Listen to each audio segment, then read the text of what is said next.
Where are you at revenue-wise now? 84K a month. I was stuck at 15K a month for 5 or 6 months. Is it even possible to get the churn down? And then as soon as I joined that next month, I was in the 20s, which was easily a record, and nothing else would allow me to 8x from 15 to 84 in the span of 4 or 5 months. So, Chris, hello, my friend. How are you doing today? I'm doing good. How are you?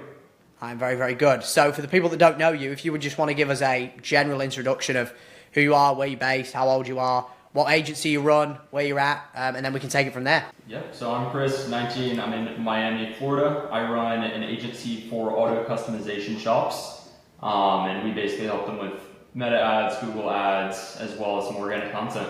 Cool, okay. So you work with car detailing business owners. I know about I believe it was like 4 months ago now, 3-4 months ago that you joined the program. Back then, I know your biggest constraint was, I think it was overall quality and then as well churn. I'm curious to know, taking it back to then, what do you feel like the biggest constraints were in the business that were stopping you from, being able to grow at the level you could be? I think one of the biggest ones was churn, as well as just general mindset around how the business worked. And I was stuck at 15K a month for 5 or 6 months because of those two main constraints. Okay. So churn and then the mindset thing. Because I think this is like the unsexy stuff that a lot of people don't talk about. The churn, the mindset pieces, people just give a fuck about collecting piffs, which all of us want to do. So when it comes to you being stuck there for like 5 or 6 months, like expand further on that in terms of the mindset piece. What do you think was holding you back? I wasn't thinking about the agency just as a generalized business the way that I should have been and the way that I did start to after joining the program. So I was very hesitant, for example, to hire people that I needed, and that's a big reason why I was staying stuck, because I didn't know if I should hire or how to hire if I should. And that combined with just not spending enough on ads. I was spending the same amount the entire time, 5-6 months on ads. And you can't grow if you don't spend more. If you have a leaky bucket the way I did with retention, I was churning 35-40% of clients month over month. I actually remember when you first came in and you told me that, like your churn was fucked.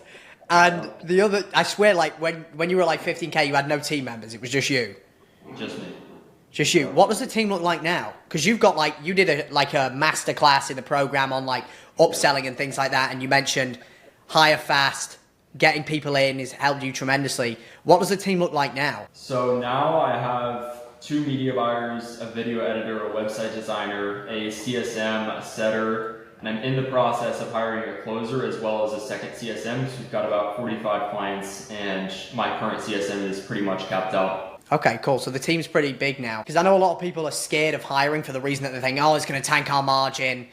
It's going to fuck me. I'm not going to make any money. How have you found that process from going from like doing everything or in all the hats to starting to delegate those things? Yeah, that's also what I spoke about in the masterclass as well. So like for me, I had that exact mindset. Like I think that if I hire, I'm making 15K now, I'm going to pay this person. It was $800 is how much I paid my media buyer. I thought that's $800 less that I'll be making. But when I hired that person, I immediately jumped to 25K because I had more capacity. So every single time that I personally have made a hire, I've seen my revenue jump by at least 4 to 5 times what I'm paying that person on a monthly basis. Mm-hmm. It's so true. Like most people see it as an expense. I think this is one of the first things we spoke about on that onboarding call that we had, which was you first got to break the belief before you actually put your balls on the table, up your ad spend, hire the person. But it's an investment, right? You want to see every single person you hire as an investment, even if they don't have quantifiable metrics tied to them. Like your media buyer probably isn't going to make you like 20 grand in a month as an example, but he frees up your time, which might be worth like $1,000 an hour now, that you can then allocate to revenue-driven activities that you can in turn then scale, right? You can focus more on sales and marketing.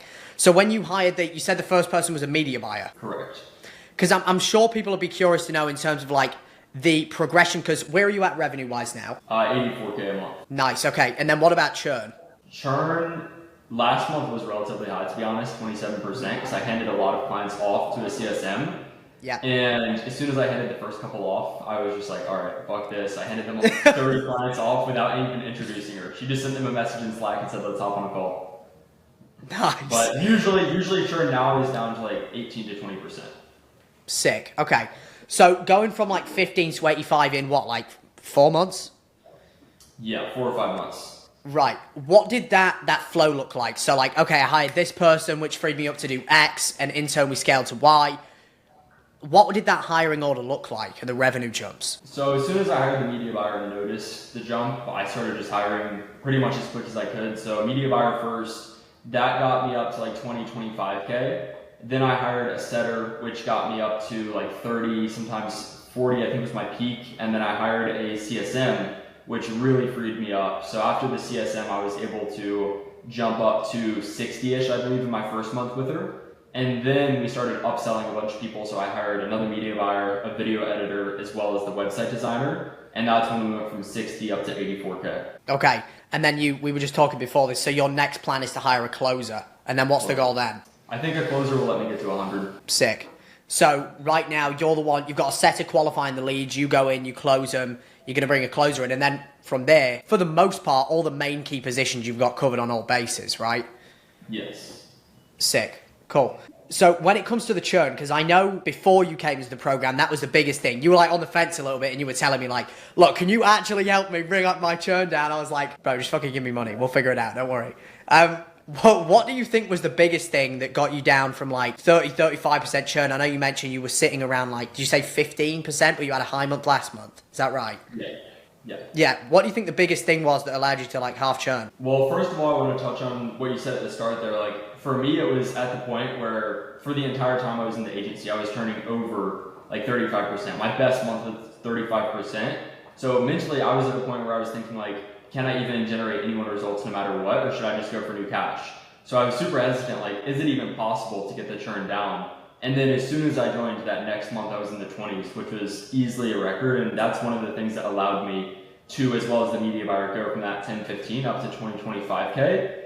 I think the biggest thing that changed in terms of bringing it down, or what allowed me to do that, was having the right systems in place. I have seen and been in other programs, tried other stuff, but there was a lot of stuff that didn't necessarily move the needle at all, or if it did move the needle, it would be inconsistent. So maybe there's something that you do where it brings the churn down 1 month, but then it goes right back up. Whereas when you have the right systems in place, which is what you basically implemented for us, it allows you to consistently get that churn down to a level that allows you to scale. If we were to pinpoint, like, was there any like 2 or 3 key things that you feel you implemented where we're like, that gave us the biggest reduction in churn? I think having the right call frameworks was very helpful. So that would be the first thing.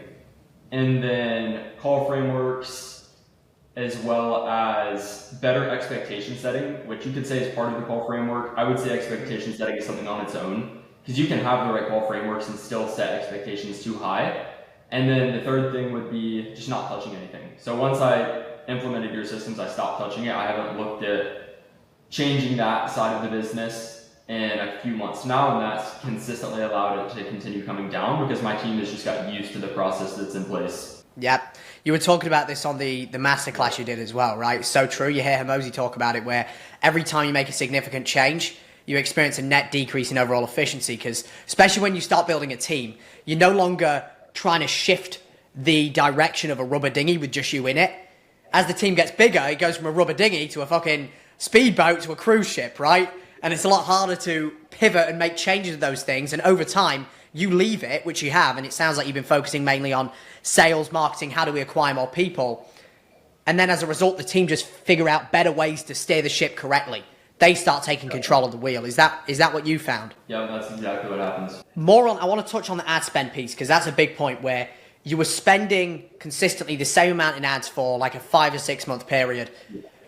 A lot of people get stuck in this, right? They're just afraid to put their balls on the table. And that's all it really is. All it really is. It's just them in their own head. What made you decide to go, you know what, fuck it? Because you're spending, how much are you spending on ads now? What was you spending then? And what do you feel like allowed you to break through that mindset block? So last month I spent about 13K on the ads, which is basically the same revenue that I did the month that I joined the program. Before then I was spending maybe like 2 to 4K depending on the month. And that ties back into the mindset piece of I just wasn't thinking about the agency the way that you need to in order to scale. And that's part of what the program allowed me to do. So I was looking at it, same thing with employees, as an expense. Whereas when I joined and started to learn kind of what you did, how you operated, I started looking at the actual numbers. So how much am I paying for a booked call? How much am I paying for a client? And I realized if I'm paying, let's say $800 per client and I'm spending 4K on ads, I'm never going to sign more than 3 to 5 clients in a month. Whereas if I'm churning the same amount as I'm signing, then I stay stagnant. So then I realized, okay, I'm paying $800 per client. They're paying me more than that in the first month. So I just need to scale that spend, and that's really what allowed me to do it. It wasn't even a slow progression, because as soon as I realized that I had a set CAC where I was consistently for 5 or 6 months signing clients for that price, I went ahead and just doubled the spend, and that's what allowed me to make one of those bigger jumps. It's so funny because it's so simple, and it almost seems like probably so obvious to you now that you're like, fuck, why didn't I figure that out earlier? All it is literally a numbers in, numbers out game, right?